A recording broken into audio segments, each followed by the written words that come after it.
India voice, आपकी सोच, आपकी आवाज। नमस्कार, बहुत स्वागत है आपका इंडिया वॉइस पे। मैं हूं आपके साथ समृद्ध मिश्रा। शुरुआत करते हैं बुलेटिन की पहली खबर के साथ। देश के प्रधानमंत्री नरेंद्र मोदी ने गुजरात में micron semiconductor technology India private limited की सुविधा का उद्घाटन किया है। आखिरकार क्या कुछ उन्होंने कहा, आपको सुनाते हैं। माइक्रोन की पूरी टीम को, भूपेंद्र भाई के नेतृत्व वाली गुजरात सरकार को, सभी इंजीनियर्स, टेक्नीशियंस और वर्कर्स को बहुत बहुत बधाई देता हूं। साथियों, माइक्रोन की ये फैसिलिटी भारत के नए मिजाज की भी, उसका भी एक शानदार उदाहरण है। आज का भारत पॉलिसी से लेकर प्रोडक्शन तक किस अप्रोच के साथ आगे बढ़ रहा है, वो यहां दिखता है। आप याद करिए, जून 2023 इस फैसिलिटी के लिए एमओयू साइन हुआ। इसके बाद सितंबर 2023 साणंद में इस फैसिलिटी की ग्राउंड ब्रेकिंग हुई। फिर फरवरी 2024 यहां पायलट फैसिलिटी में मशीनें लगने लगी और आज फरवरी 2026 में इस फैसिलिटी में कमर्शियल प्रोडक्शन भी शुरू हो गया। साथियों, जो भी इस सेक्टर को देखते हैं, समझते हैं, वो इस स्पीड के मायने जान सकते हैं। दुनिया के विकसित देशों में भी एडवांस प्राइसिंग एग्रीमेंट जैसे टैक्स समझौतों को 3 से 5 साल लग जाते हैं। ये बहुत कॉम्प्लिकेटेड प्रोसेस होती है, लेकिन भारत ने कुछ ही महीनों में इसको क्लियर कर दिया। जब नीयत साफ हो, निष्ठा देश के तेज विकास के प्रति हो, तब नीति भी स्पष्ट बनती है और निर्णयों में भी गति आ ही जाती है।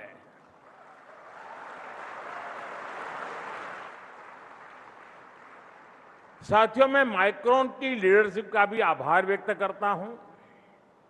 मेरे मित्र संजय को मैं जितनी बधाई दूं उतनी कम है। आज मुझे संजय ने चौंका दिया, क्योंकि संजय जब मिलते हैं तो बहुत कम बोलते हैं। आज भाषण सुनकर के मुझे एक और संजय का परिचय हो गया।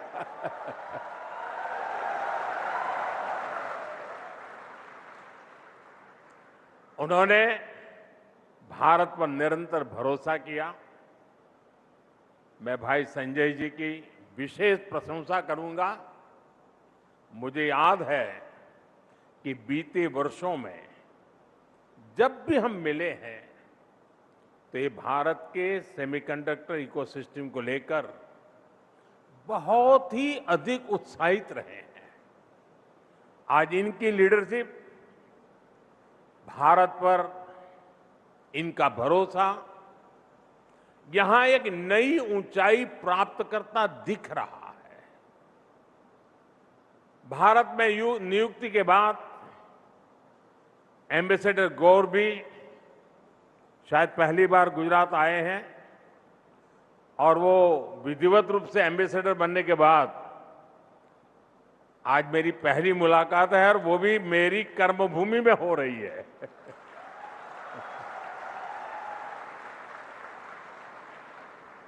मुझे विश्वास है कि आप हमारी मेहमान नवाजी का भरपूर आनंद लेंगे। साथियों, माइक्रोन की ये फैसिलिटी, आज का ये कार्यक्रम ये भारत और अमेरिका के बीच मजबूत सहयोग और साझेदारी का भी प्रमाण है। खासतौर पर एआई और चिप जैसी टेक्नोलॉजी के क्षेत्र में भारत और अमेरिका की साझेदारी बहुत महत्वपूर्ण है। आज पूरा विश्व मानवता के बेहतर भविष्य से जुड़ी इन दोनों टेक्नोलॉजीज की सप्लाई चेन को सुरक्षित करना चाहता है और दुनिया की दो बड़ी डेमोक्रेसीज भारत और अमेरिका इसके लिए निरंतर प्रयास कर रहे हैं। एआई समिट के दौरान भारत और अमेरिका के बीच हुआ पैक्स सिलिका से जुड़ा समझौता इसी दिशा में किया गया एक और प्रयास है। हमारे साझा प्रयास क्रिटिकल मिनरल्स की ग्लोबल सप्लाई चेन को भी अधिक सुरक्षित, अधिक विश्वसनीय बनाएंगे। साथियों, 20वीं सदी तक दुनिया ने इंडस्ट्रियल रिवॉल्यूशन का दौर देखा है। उस समय जो देश फैक्ट्रीज, मशीन्स और मास प्रोडक्शन में आगे थे, उन्होंने तेजी से तरक्की की। लेकिन ये सदी एआई रिवॉल्यूशन की शताब्दी है। सेमीकंडक्टर इसी बदलाव का बड़ा ब्रिज है। छोटी सी चिप इंडस्ट्रियल रिवॉल्यूशन और एआई रिवॉल्यूशन दोनों को जोड़ने वाला माध्यम है। अगर पिछली शताब्दी का रेगुलेटर ऑयल था, तो इस शताब्दी का रेगुलेटर माइक्रोचिप होने वाली है। साथियों, इसी सोच के साथ भारत ने सेमीकंडक्टर सेक्टर में तेजी से आगे बढ़ने का फैसला किया था। आप याद कीजिए, जब दुनिया कोविड के कहर से जूझ रही थी, तब भारत ने सेमीकंडक्टर मिशन की घोषणा की थी। उस दौरान यहां बैठे अनेक साथी, अलग अलग टीमें एक के बाद एक मीटिंग्स कर रही थी।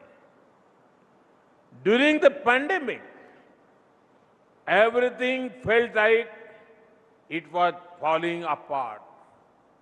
But the seeds we planted with conviction are now growing and bearing fruit. साथियों, अभी तक सेमिकॉन इंडिया प्रोग्राम के तहत कुल 10 प्रोजेक्ट्स को मंजूरी दी जा चुकी है। इनमें से माइक्रोन के अलावा 3 और प्रोजेक्ट भी बहुत जल्द प्रोडक्शन शुरू करने वाले हैं। और हम जो सेमीकंडक्टर इकोसिस्टम बना रहे हैं, वो किसी एक रीजन तक सीमित नहीं है, ये पैन इंडिया है। यानी विकसित भारत के नए टेक हब्स देश के हर हिस्से में विकसित किए जा रहे हैं।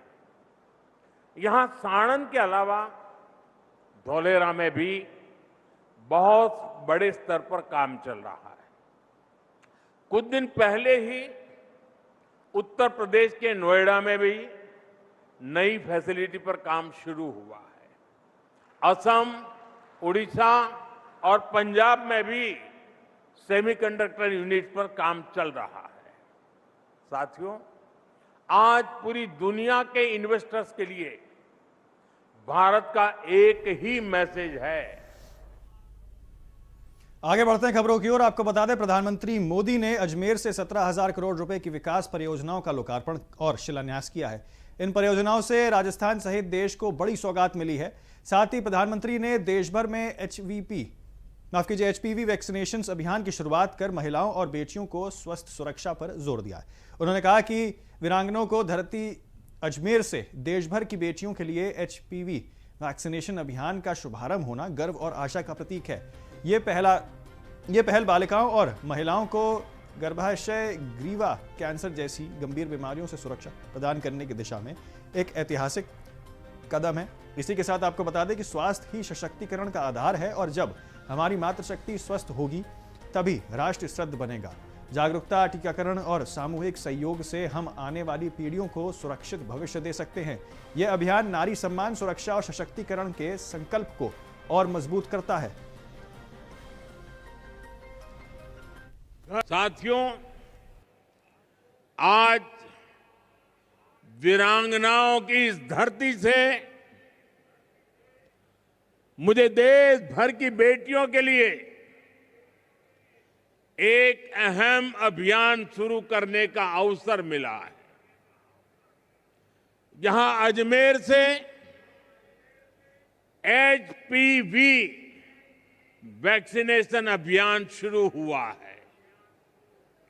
ये अभियान देश की नारी शक्ति को सशक्त करने की दिशा में अहम कदम है।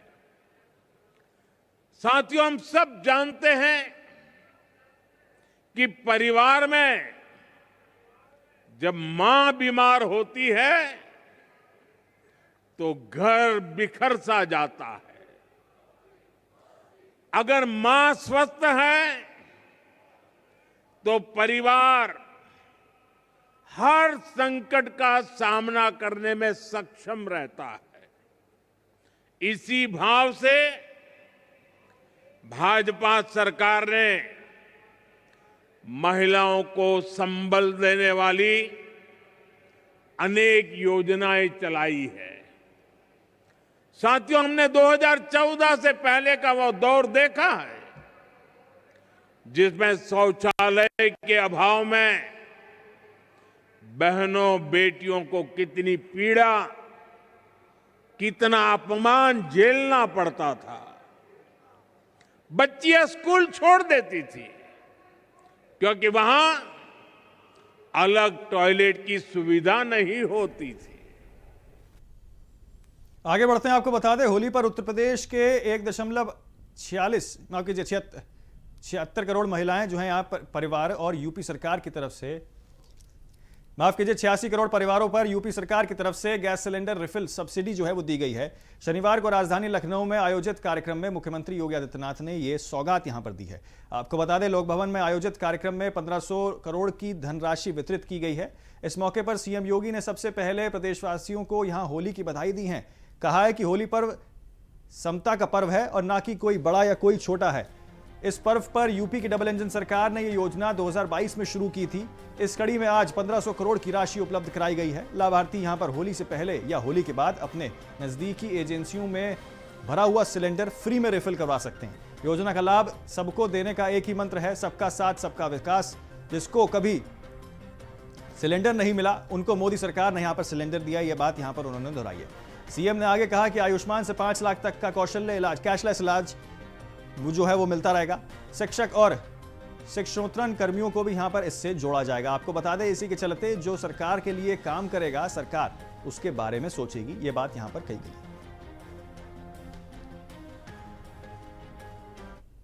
मैं सबसे पहले प्रदेश सरकार की ओर से आप सभी को होली पर्व की हृदय से बधाई देते हुए अपनी शुभकामनाएं देता हूं। होली का पर्व समता का पर्व है, कोई भेदभाव नहीं, न कोई छोटा न कोई बड़ा,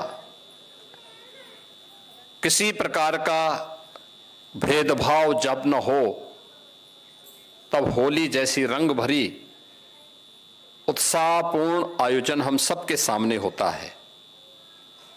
और होली के पहले घर की इस खुशी को और ज्यादा बढ़ाने के लिए उत्तर प्रदेश सरकार की डबल इंजन सरकार ने यह सुविधा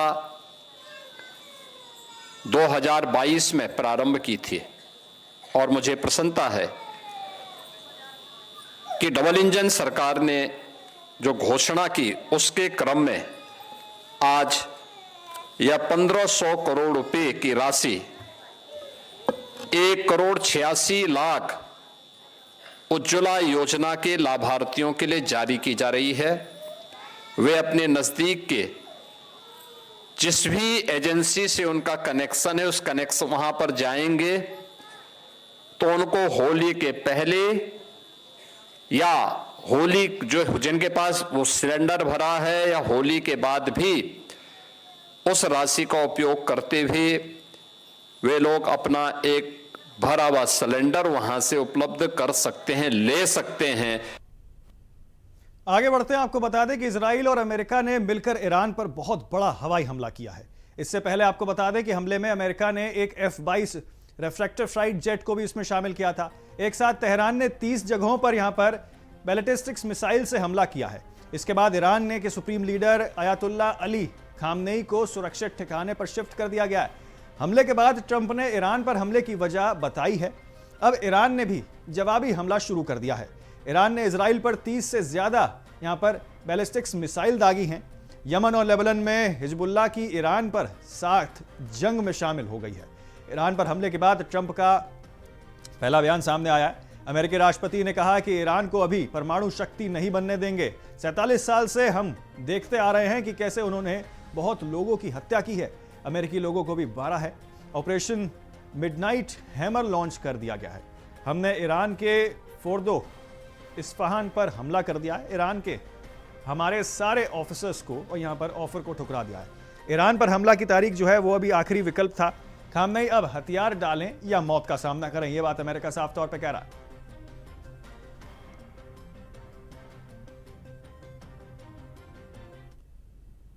तो कन्नौज के तिरवा क्षेत्र पहुंचे समाजवादी पार्टी के राष्ट्रीय अध्यक्ष अखिलेश यादव ने कार्यकर्ताओं को संबोधित किया है और समाजवादी विचारधारा को गांव-गांव तक पहुंचाने और मजबूत करने का आह्वान यहां पर किया है। उन्होंने कहा कि ग्रामीण इलाकों में लोगों को जोड़ना जरूरी है ताकि उन्हें महसूस हो सके कि बदलाव केवल समाजवादी विचारधारा ही ला सकती है।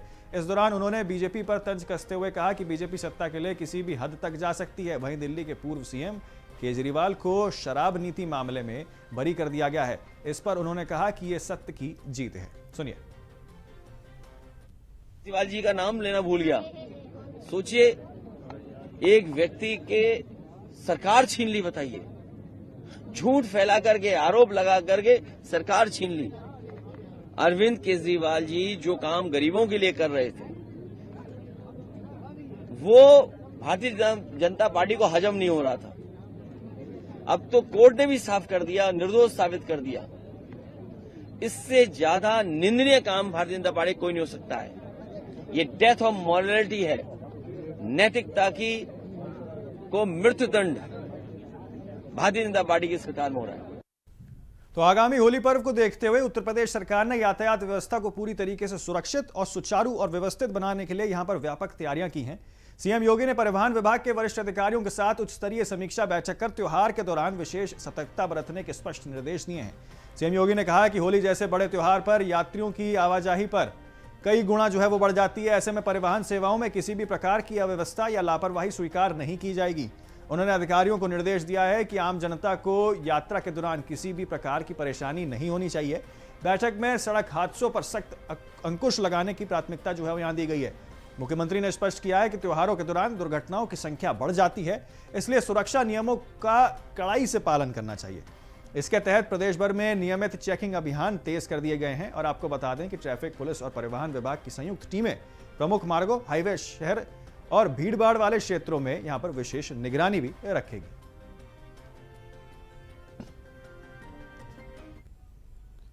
तो होली का त्योहार नजदीक आते ही घर लौटने वालों की भीड़ जो है वो बढ़ जाती है। ऐसे में आपको बता दें, इस बार यात्रियों को भारी जेब ढीली करनी पड़ सकती है। दिल्ली, मुंबई, बेंगलोर और हैदराबाद से लखनऊ आने वाले लोगों के सामने महंगे हवाई टिकट खरीदने की मजबूरी जो है वो खड़ी हो गई है। 4 मार्च को होली का पर्व मनाया जाएगा। ऐसे में 2 दिन पहले से ही लोग घर लौटना शुरू कर देंगे। लेकिन मुंबई से लखनऊ आने वाले उड़ानों का किराया 3 गुना तक बढ़ जाएगा। 2 मार्च को इंडिगो की फ्लाइट लगभग 10,000 रुपए और एयर इंडिया के तरह हजारों रुपए और असाका एयर की करीब 12,000 रुपए तक जो है वो पहुंच गई थी। वहीं आपको बता दें कि 3 मार्च को कुछ उड़ानों का किराया यहां पर 16,000 रुपए के पार भी पहुंच गया था।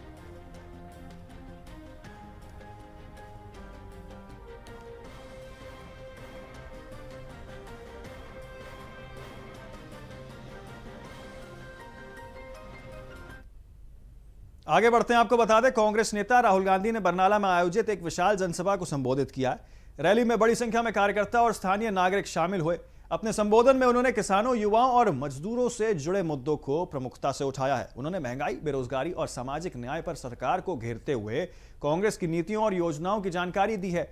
राहुल गांधी ने जनता से एकजुट होकर विकास और लोक कल्याण मूल्यों की रक्षा करने का आह्वान किया है। सभा में उत्साहपूर्ण माहौल का और इसी के साथ समर्थकों ने जोरदार नारे लगाकर उनका स्वागत किया। मैंने भाषण शुरू किया और शुरुआत में ही मैंने एक सवाल पूछा। जनरल नारावाने जी हैं, उन्होंने एक किताब लिखी है।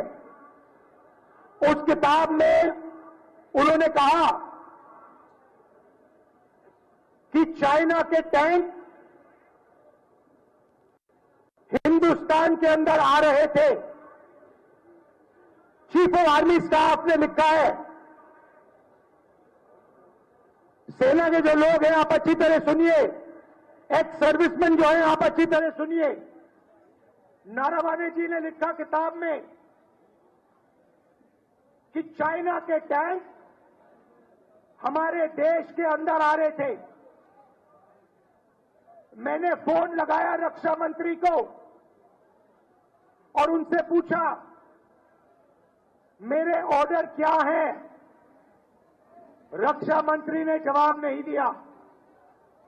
उसके बाद मैंने नेशनल सिक्योरिटी एडवाइजर को फोन लगाया। 8 बजे टैंक आए। तकरीबन 9 बजे मैंने नेशनल सिक्योरिटी एडवाइजर को फोन लगाया, उनसे पूछा मेरे ऑर्डर क्या है, कोई जवाब नहीं। उसके बाद जयशंकर फॉरेन मिनिस्टर को फोन लगाया, टैंक अंदर आ रहे हैं, मेरे ऑर्डर क्या है, कोई जवाब नहीं। फिर दूसरी बार नारावाने जी ने रक्षा मंत्री को फोन किया और उनसे कहा देखिए मेरे सामने चाइना की सेना है, टैंक देश के अंदर आ रहे हैं, 2 घंटे से मैं सवाल पूछ रहा हूं मेरा ऑर्डर क्या है, जवाब नहीं मिल रहा है। आप प्रधानमंत्री से पूछिए,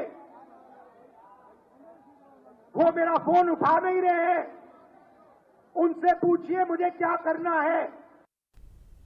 तो फिलहाल के लिए इस बुलेटिन में मेरे साथ इतना ही। जल्द होंगे हाजिर और खबरों के साथ। आप बने रहें और देखते रहें सिर्फ इंडिया वॉइस।